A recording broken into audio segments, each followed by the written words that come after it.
How to report 401k withdrawal on tax return.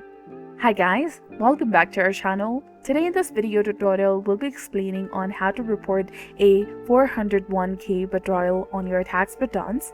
So please watch until the end to learn everything you need to know. First of all, you need to go ahead and collect your 1099-R form from your plan administrator. Next, use the information from your 1099-R form to complete your Form 1040 income tax return, and on Form 1040 report the distribution amount of your 401k on the line 4A for IRA distributions, on the line 5A for pensions and annuities.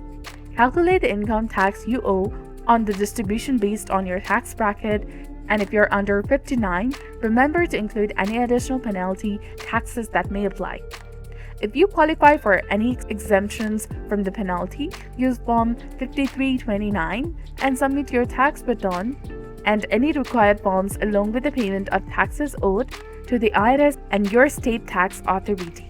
If you did not have any taxes withheld from your distribution, you will need to pay estimated taxes to avoid penalties. If you received the distribution due to a specific financial need, consider reinvesting the amount into the qualified retirement account within 60 days to avoid any penalties.